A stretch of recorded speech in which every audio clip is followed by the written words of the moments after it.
Lanjut lagi dengan bahasan kemarin dari video sebelumnya, gue itu abis ngebahas sejarah gelap agama kasih yang ternyata tak berbelas kasih. Itu dibuktikan dari para akademisi dan sejarawan yang saling menyetujui dengan narasi yang sama dan melaporkan dari bukti kroniknya langsung serta sumber primernya bahwa ternyata agama kasih itu memang tak berbelas kasih. Dan gue benar-benar gak menyangka ternyata respon dari orang-orang yang mengklaim mereka itu datang dari agama kasih bukannya malah mengutuk kelakuan penganut agama mereka di masa lalu yang barbar, mereka itu malah menyalahkan Islam yang di sini kena korban kebarbaran mereka sendiri. Padahal kita tahu 98% orang muslim itu pasti mengutuk semua kejahatan perang yang dilakuin oleh orang-orang muslim radikal atau fanatik lainnya jika mereka itu berlaku demikian. Karena itu nggak sesuai dengan narasi dan hukum Islam yang sepenuhnya itu lebih bijak dari Geneva Convention di era modern sekarang.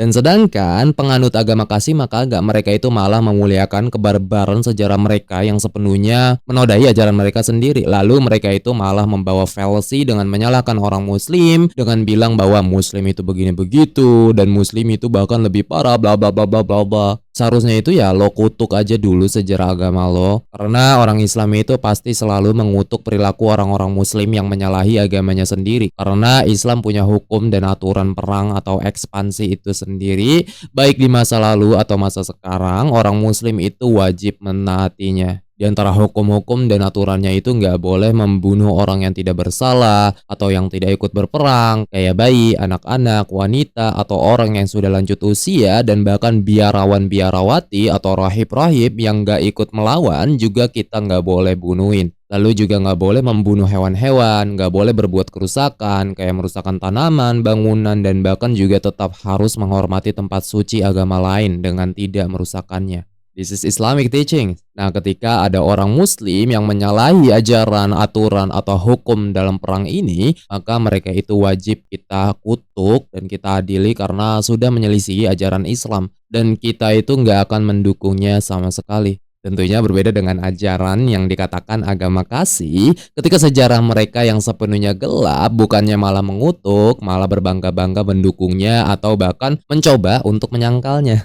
Padahal mungkin aja para pasukan kasih di masa itu mereka itu cuma mengikuti atau patuh sama kitab mereka sendiri yang kemungkinan terinspirasi dari 1 Samuel pasal 15 ayat 3 bahwa bunuhlah semua orang Amalek dan hancurkanlah segala milik mereka. Janganlah tinggalkan sesuatu apapun, bunuhlah semua orang laki-laki, wanita-wanita, anak-anak, dan bayi. Juga sapi, domba, unta, dan keledai.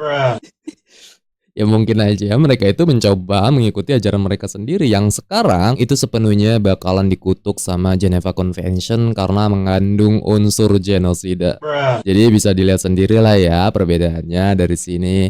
Ya tapi sekarang kita itu fokus ke bahasan kali ini terkait dengan bagaimana lanjutan bahasan yang kemarin dan juga bagaimana respon dari orang-orang yang mengatasnamakan agama kasih bukannya malah mengutuk sejarah mereka tapi malah nyalain orang Islam dari situ. Islam itu dikatakan begini begitu, lebih parah dan segala macamnya, bla bla bla bla. Tapi ya mari kita buktikan klaim mereka itu apakah benar demikian? Apakah muslim itu menyebarkan agama mereka dengan pedang sama seperti yang diajarkan Yesus dalam kitab Matius pasal 10 ayat 34? Kita sering banget mendengar narasi berulang-ulang yang sering dikatakan oleh para Islamofobia, boomer, atau bahkan bocah-bocah sekarang yang kebanyakan di masa kecilnya itu makanan mecin, gak mengkonsumsi sayur, jadi otak mereka itu kesumbat karena terlalu over MSG. Mereka sering mengatakan bahwa Islam itu agama Islam itu selalu berhadapan dengan perang, Islam itu selalu menggunakan pedang. Nah ini salahnya ketika lo itu membaca Islamic history tapi cuman sampulnya doang dan isinya itu menggunakan Dark Ages of Christianity. Memang kita itu tidak menyangkal bahwa muslim ada yang berperilaku buruk dari sebagian mereka yang tidak mengikuti ajaran Islam itu sendiri. Tapi sekali lagi kita itu pasti akan mengutuk mereka yang menyalahi ajaran Islam sendiri. Dan juga kita tidak menyangkal bahwa dalam sejarah muslim memang pernah berkontribusi dalam melakukan banyak ekspansi teritori dengan menaklukkan bangsa-bangsa yang lain dan memperkenalkan ajaran monoteisme mereka kepada para politeisme. Karena pertama, ini bagian dari sejarah umat manusia di masa lalu bahwa mereka itu sering banget terlibat peperangan satu sama lainnya dengan mencoba saling menaklukkan siapa yang paling berkuasa, pemberani, terkuat dan segala macam. Dan karena kemungkinannya hanya opsi itu yang mereka punya dan mereka itu selalu dihadapkan dengan situasi yang seperti itu yang juga berpengaruh pada tingkat peradaban mereka yang masih cukup rendah dan dengannya sulit untuk berdamai tanpa terlibat konflik apapun. Memang ada kemungkinan juga beberapa faktor lainnya yang berpengaruh dari sana, tapi intinya motivasi penaklukan bangsa-bangsa lain di masa lalu itu selalu terjadi karena ego para manusianya. Nah, Islam juga kebetulan terlibat di masa-masa itu dan opsi yang dimilikinya cuman itu doang karena metode diplomasi yang dilakukan oleh Muslim pada saat itu dengan mengirim pesan damai melalui surat menyurat kepada bangsa-bangsa yang lain udah menjadi bagian dilema kelemahan dan penghinaan bagi para pemimpin bangsa-bangsa yang lain. Jadi dari setiap budaya, suku, ras, dan keagamaan, mereka itu sama-sama memiliki sejarah seperti itu dan terpaksa terlibat di dalam dilema itu. Tapi pertanyaannya di sini, apakah dengan adanya ekspansi teritori atau perluasan yang dilakukan oleh umat Islam di masa itu menimbulkan banyak kerusakan kepada banyak pihak? Dan apakah juga dengan adanya ekspansi teritori yang dilakukan orang Muslim pada saat itu, demikian kita dapat mengambil kesimpulan bahwa Islam itu disebarkan dengan cara yang memaksa, yang menunjukkan pedang runcing mereka. Tapi ternyata itu bukan apa yang telah dikatakan oleh sejarah yang sepenuhnya mencatat sebaliknya bahwa orang Muslim tidak pernah memaksa ajarannya karena itu bertentangan dengan hukum Islam dan aturannya yang dengan demikian Islam sendiri telah lebih dulu menciptakan Geneva Convention di era klasik dengan kitab mereka yang sebagai pelopor pertama. Dilesi O'Leary, salah satu ahli sejarah dan orientalis Inggris, dalam bukunya Islam at the Crossroads menegaskan masalah ini tanpa adanya keraguan bahwa ketika sejarah menunjukkan dengan jelas tentang kisah umat Islam fanatik yang menguasai dunia dan memaksakan Islam dengan pedang kepada bangsa-bangsa yang ditaklukkan, itu adalah merupakan salah satu mitos paling fantastis dan tidak masuk akal yang pernah diceritakan oleh para sejarawan. Ada banyak contoh tentang fanatisme dan pemaksaan pindah agama seperti itu, tetapi itu semua tidak termasuk dalam sejarah awal Islam maupun sejarah bangsa Arab. Kisah-kisah itu datang dari tepi sungai Niger, dari Sudan, dan dari Sumatera yang berhubungan dengan kebangkitan agama Islam di kemudian harinya dan ortodoksi yang kurang dapat dipercaya. Lalu Hugh Kennedy, seorang sejarawan dan akademisi abad pertengahan yang juga berasal dari Inggris, dalam bukunya The Great Arab Conquest menceritakan banyak sejarah penaklukan orang-orang Muslim di berbagai negeri. Salah satunya dibahas di sini di saat penaklukan di Irak. Ia mengatakan, meskipun jumlah orang Arab bertambah banyak karena adanya imigran baru, mereka selalu merupakan minoritas yang sangat kecil dan tidak mungkin pada generasi pertama mencapai lebih dari 100% jumlah. Tentu saja mustahil untuk menaklukkan dan menguasai suatu negeri jika kaum muslim menghadapi perlawanan dari orang-orang yang memiliki tekad. Akan tetapi pada akhirnya satu-satunya perlawanan serius datang dari pasukan kerajaan Persia. Karena alasan yang tidak sepenuhnya jelas, pasukan ini berulang kali gagal bertahan melawan pasukan Arab. Dalam pertempuran darat di Qadisiyah dan Jalula dan kota-kota seperti Ctesiphon di Tustar, pasukan Sasania berhasil dikalahkan. Dengan runtuhnya pasukan Persia, orang-orang Arab siap untuk membuat persyaratan yang cukup mudah dengan penduduk lainnya, bahwa mereka tidak akan membantai penduduk kota dan desa, tidak merampas rumah-rumah dan tanah-tanah, tidak mengganggu agama-agama dan adat istiadat, dan juga bahkan orang Arab tidak akan menetap tinggal di antara mereka, melainkan hanya menuntut agar mereka membayar pajak yang ditentukan dan juga tidak ikut membantu untuk berada di pihak musuh-musuh. Dan apakah pajak yang berlaku lebih tinggi atau lebih rendah dibandingkan dengan pemerintahan sebelumnya, kita tidak dapat mengatakannya, tetapi kita hanya dapat mengatakan dengan yakin bahwa sebagian besar orang di Irak pada saat itu menganggap bahwa itu merupakan tawaran yang layak untuk dilakukan. Jadi di saat generasi awal muslim mulai mencoba menaklukkan beberapa negeri, itu tidak ditemui mereka membantai orang-orang yang tidak bersalah atau memaksakan orang untuk menganut agamanya. Melainkan kisah yang diungkit oleh para sejarawan di masa lalu, itu jelas datang dari generasi setelahnya yang banyak dari mereka itu ditemui kesesatannya dan juga tidak mengikuti aturan atau hukum dan ajaran dari Islam yang sebenarnya. Lalu lanjut lagi ada Thomas Carlyle, seorang filsuf, sejarawan, dan penulis esai satir dari Skotlandia. Dalam bukunya On Heroes, Hero Worship, ia banyak menulis ide dan pendapatnya tentang Muhammad dan Islam. Dengan bahasa filosofisnya dan sikap satirismenya, ia bilang, banyak orang mengatakan tentang Muhammad yang menyebarkan agamanya dengan pedang. Tidak diragukan lagi, itu memang jauh lebih mulia dari apa yang harus kita banggakan dengan agama Kristen. Bahwa agama Kristen itu dikatakan menyebarkan agamanya dengan damai melalui khotbah dan meyakinkan orang-orang. Namun jika kita menganggap ini sebagai argumen tentang kebenaran atau kepalsuan suatu agama, tentu ada kesalahan radikal di dalamnya. Tapi oke lah, pedang. Dan dari mana lo bakal mendapatkan pedang itu? Karena setiap pendapat baru dimulai justru datang dari minoritas. Di sini ia berbicara tentang Muhammad itu sendiri dan pada dasarnya generasi di awal Islam. Di kepala satu orang saja, disitulah ia berdiam. Hanya satu orang di seluruh dunia yang mempercayainya. Dan ada satu orang melawan semua orang. Jika ia mengambil pedang dan mencoba menyebarkannya dengan pedang itu, tidak akan berguna banyak baginya. Karena Anda harus terlebih dahulu mendapatkan pedang Anda. Secara keseluruhan, sesuatu akan menyebarkan dirinya sendiri sebagaimana mestinya. Karena kita juga tidak menemukan dari agama Kristen sendiri bahwa mereka itu selalu meremehkan pedang atau selalu berdamai ketika mereka itu mendapatkannya. Faktanya, pemaksaan perpindahan agama oleh Charlemagne terhadap orang-orang Saxon itu tidak dilakukan dengan cara berkhotbah atau dengan damai. Jadi Carlyle di sini itu lagi membalikan sejarah orang-orang Kristen yang mengatakan Islam itu disebarkan dengan pedang, padahal lihat aja bagaimana sejarah yang dilakukan oleh Charlemagne dan apa yang telah ia lakukan kepada orang-orang Saxon. Apakah dengan cara berkhotbah supaya orang-orang Saxon itu masuk Kristen? Agak. Charlemagne pada saat itu dia itu ngelakuin ekspansi militer dan memaksakan setiap orang-orang Saxon untuk pindah agama ke Kristen. Dan ini juga waktu itu pernah gue bahas di salah satu video sebelumnya dengan judul Thomas Carlyle dan Muhammad. Kalau lo mau tahu siapakah ia dan pendapatnya terhadap Islam dan Muhammad itu apa, serta satirismenya kepada orang Kristen yang munafik, lo bisa nonton selebihnya di videonya dari sana. Dan lanjut lagi ada salah satu buku berjudul Jihad in Islamic History oleh Michael Bunner yang merupakan seorang ahli sejarah dan cendekiawan sejarah Islam dari Amerika yang kurang lebih menggambarkan bagaimana istilah jihad, konteks penggunaan penerapannya yang ada dalam sejarah dengan bahasan komprehensif dan penggunaan perspektif yang seimbang tanpa bias. Ia mengatakan dengan jelas, tidak ada pemaksaan pindah agama, tidak ada namanya pilihan antara Islam dan pedang. Hukum Islam itu mengikuti prinsip Al-Quran yang dengan jelas melarang hal-hal seperti itu, bahwa kaum dhimmi harus diizinkan menjalankan agama mereka sendiri. Dan ketika pasukan muslim bertemu dengan non-muslim di luar wilayah yang sudah berada di bawah kekuasaan Islam, mereka akan menawarkan beberapa pilihan. Di antaranya yang pertama, untuk pindah agama ke Islam, yang kedua, membayar jizya dan menerima status sebagai dhimmi, atau yang terakhir yaitu mencoba peruntungan perang dengan memilih deklarasi perang kepada umat Islam.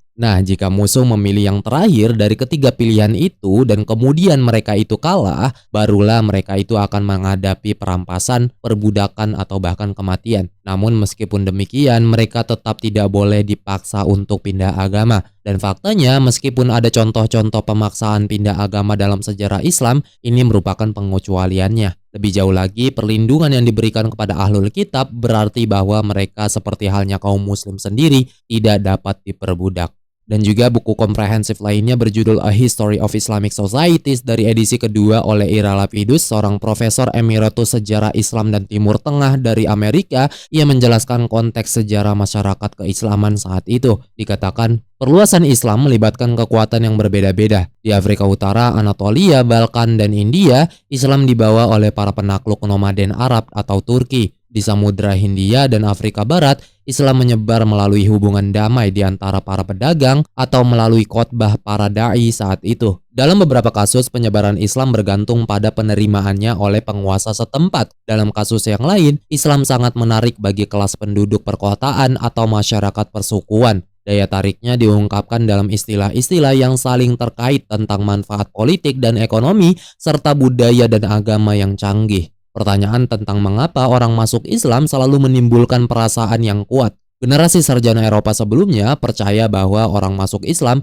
itu dilakukan dengan menggunakan pedang, bahwa orang-orang yang ditaklukkan hanya diberi dua pilihan antara masuk Islam atau mati. Tetapi sekarang udah jelas bahwa masuk Islam dengan cara paksa meskipun tidak dikenal di negara-negara muslim, pada kenyataannya sangat jarang terjadi. Para penakluk muslim biasanya ingin mendominasi orang-orang daripada mengubah agama orang. Dan sebagian besar perpindahan agama ke Islam itu sifatnya sukarela. Bahkan pindah agama secara sukarela pun mencurigakan bagi para pengamat Eropa. Apakah mereka pindah agama karena keyakinan yang benar atau hanya karena alasan politik atau sosial yang oportunis? Tentunya ada banyak sekali kasus orang yang pindah agama ke Islam karena pencerahan iman atau karena kesucian para ulama dan orang-orang muslim, serta juga karena perhitungan keuntungan politik dan ekonomi. Dalam kebanyakan kasus, motif duniawi dan spiritual untuk pindah agama bercampur menjadi satu. Selain itu, pindah agama ke Islam tidak serta-merta berarti beralih sepenuhnya dari kehidupan yang lama ke bentuk kehidupan yang sepenuhnya baru.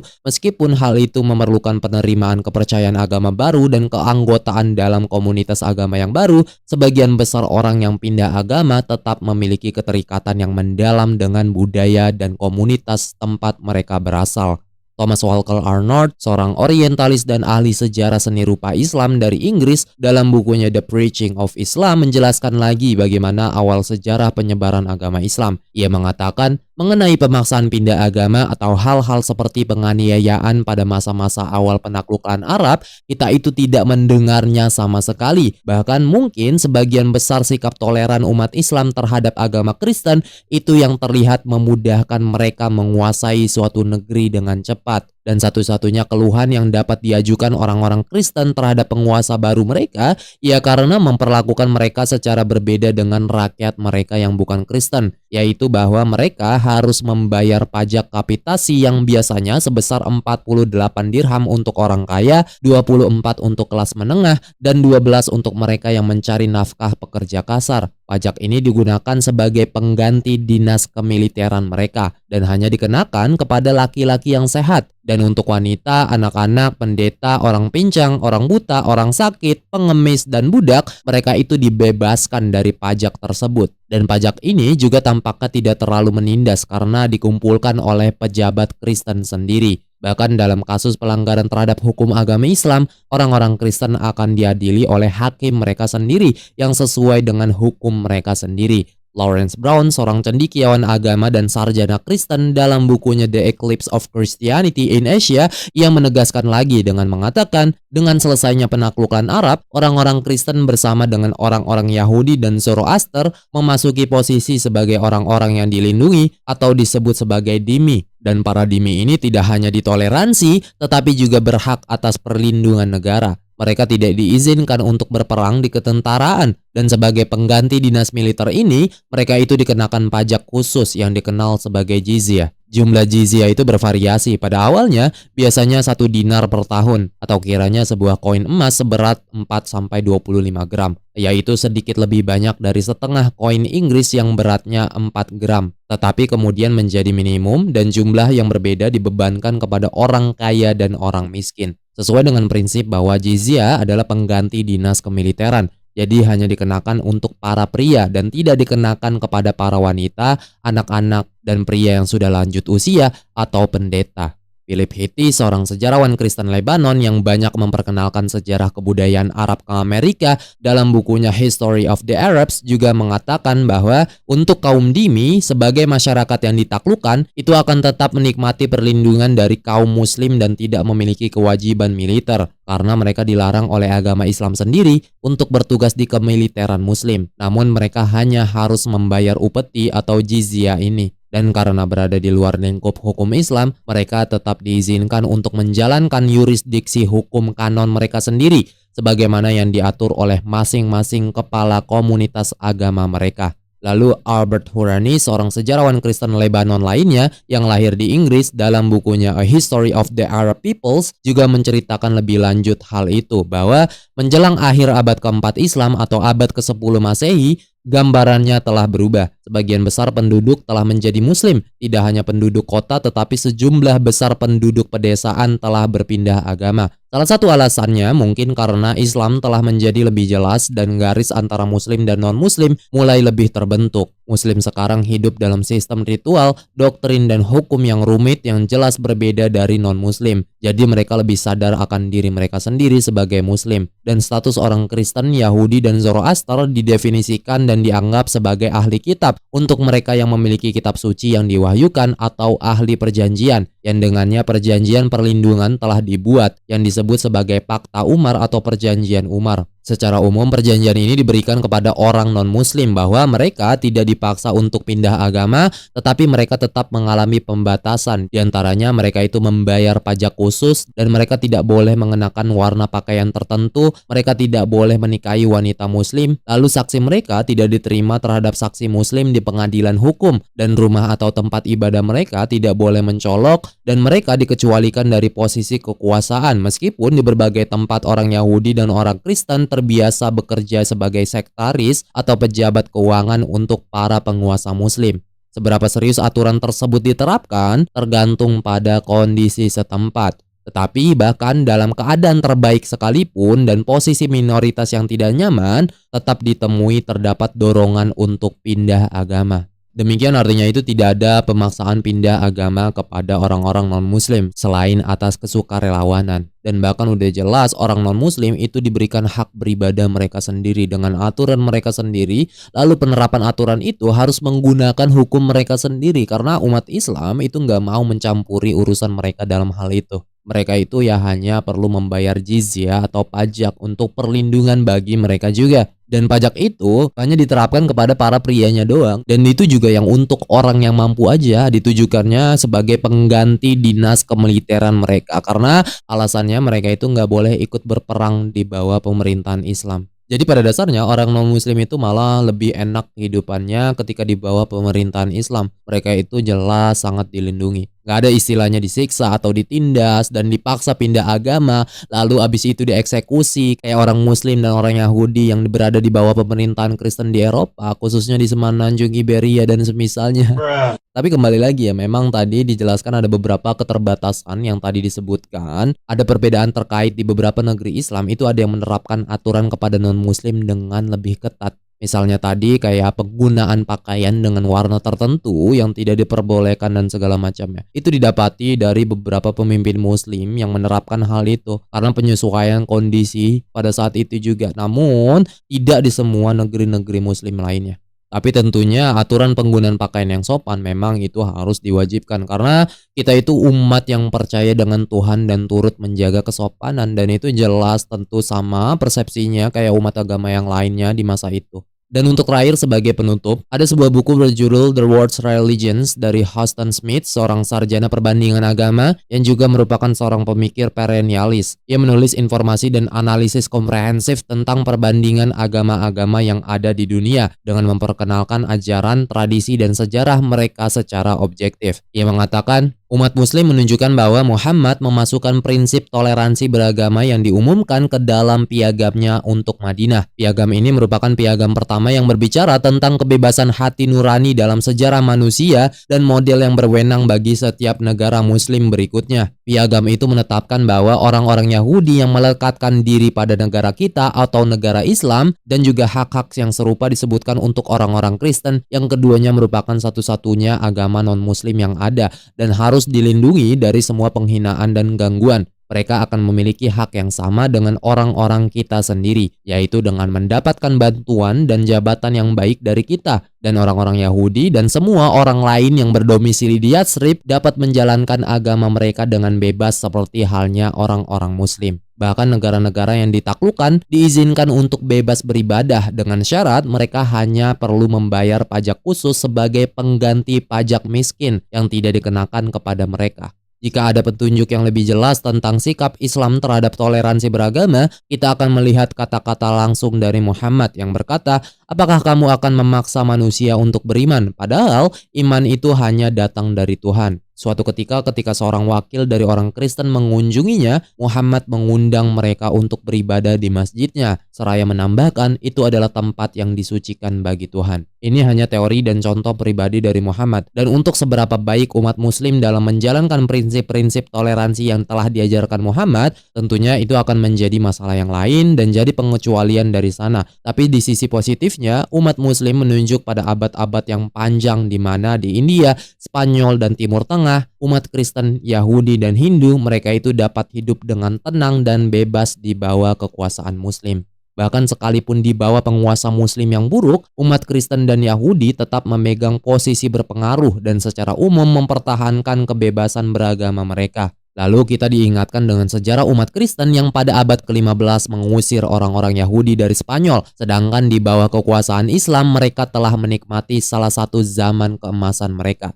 Untuk menekankan contoh ini, Spanyol dan Anatolia berpindah tangan pada waktu yang hampir bersamaan, di mana umat Kristen mengusir bangsa Muslim Moor dari Spanyol, sementara umat Muslim menaklukkan wilayah yang sekarang disebut Turki. Setiap Muslim diusir dari Spanyol, dibantai dengan pedang dan dipaksa pindah agama, sedangkan kedudukan gereja Ortodoks Timur tetap berada di Istanbul hingga hari ini. Memang jika kita ingin membandingkannya, umat muslim menganggap catatan sejarah Kristen lebih gelap. Dan siapakah itu? Tanya saja siapa yang mengkhotbahkan perang salib atas nama Pangeran Perdamaian, siapa yang melembagakan inkuisisi dan menciptakan rak dan tiang pancang sebagai instrumen agama, dan siapa yang menjerumuskan Eropa ke dalam perang agama yang menghancurkan. Para sejarawan objektif sepakat dalam vonis mereka bahwa untuk meringkas masalah ini, catatan sejarah Islam tentang penggunaan kekerasan tidak lebih gelap daripada catatan sejarah Kristen. Dan tentunya sampai sini udah cukup jelas ya, dari awal itu kita membuktikan bahwa sejarah mengatakan di awal generasi Islam ternyata tidak ditemukan adanya pemaksaan pindah agama. Yang ditemukan itu malah generasi yang jauh setelahnya. Dan itu ditetapkan sebagai pengecualian yang tentunya tetap dianggap menyimpang dalam ajaran Islam dan tidak boleh untuk didukung. Karena Quran sendiri bilang dalam surah Al-Baqarah ayat 256 bahwa tidak ada paksaan dalam menganut agama Islam, karena sesungguhnya telah jelas perbedaan di antara jalan yang benar dan jalan yang sesat. Barang siapa ingkar kepada Togut dan beriman kepada Allah, maka sungguh dia telah memegang teguh pada tali yang sangat kuat yang tidak akan putus. Allah Maha Mendengar lagi Maha Mengetahui. Dan tentunya jelas berbeda dengan bagaimana agama kasih kita yang dikatakan mereka itu membawa agama mereka dengan damai. Tapi ternyata sejarah mereka berkata sebaliknya, bahwa banyak sekali terjadinya penggunaan pedang. Ya mungkin cukup sampai di sini saja. Biarkanlah para manusia waras yang menilai. Kalau Anda tidak waras, jelas Anda tidak bernilai. Until next time, peace and bye-bye.